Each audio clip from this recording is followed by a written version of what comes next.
ইন্না লিল্লাহি ওয়া ইন্না ইলাইহি রাজিউন। বলার পর বলল মরহুমের জানাজা একই মুখ দিয়া।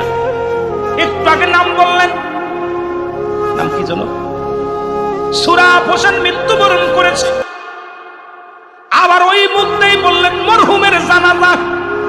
এ ভাই মস্তানি ভালো করে বোঝেন, একই মুখ দিয়ে বললেন সুরাব রাত 9টায় ইন্তেকাল করেছে, মরহুমের জানাজা আগামীকাল জোহরের নামাজ বাদে। তাহলে মুসলমান একই মুখ দে মরার সঙ্গে সঙ্গে তোমার মস্তানি শেষ। কত রাজা, কত বাদশা, কত ফিরাউন, কত নমরুদ এই পৃথিবীর মধ্যে যারা খোদাই বলে দাবি করেছিল, কেউ দুনিয়ার মধ্যে নাই।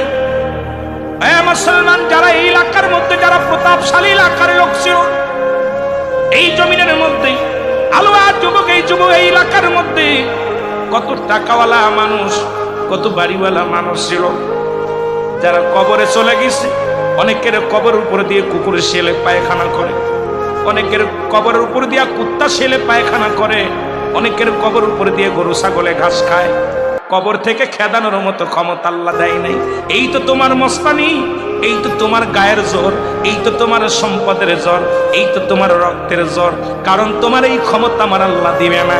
কার জন্য তুমি সুদ খাও, কার জন্য তুমি ঘুষ খাও, কার জন্য জিনা করো, কার জন্য ব্যভিচার করো, কার জন্য মস্তানি করো গো বন্ধু, কার জন্য অন্যায় করো গো, কার জন্য নামাজ ছেড়ে দিলাম, এই দুনিয়ার সম্পদের পাহাড় করলাম। এই দুনিয়ার সম্পদ খাবে লোকে, তোমার দেহটা খাবে পোকে। সম্পদের ভাগ দিবে। আপনি এত কষ্ট করে বিদেশে পড়ে আসেন, বাড়ি গাড়ি যা কিছু করতেছেন, সব কিছু ছেলে ভাগ নিবে, মেয়ে ভাগ নিবে, ভাই ভাগ নিবে, বন্ধু ভাগ নিবে, স্ত্রী নিবে, কিন্তু আপনার পাপের ভাগটা কেউ নিবে না। যেটা বলেন ঠিক কিনা?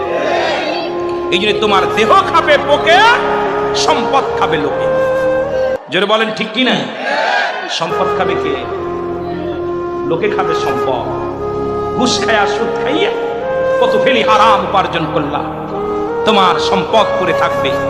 সব কিছু এটাও শেষ করে দিবে আল্লাহ। কুল্লু মান আলাইহা ফান, সব শেষ করে দিবে আমার আল্লাহ। এটাও রাখবে না, এই জমিনটা পুড়ে তামা হয়ে যাবে। এ মস্তান, এই টাকার জলক গরম, গায়ের জোর, ক্ষমতার জোর, আল্লাহ কয় বান্দা জমিনটা পুরো আমি তামা বানায়, জমিনটার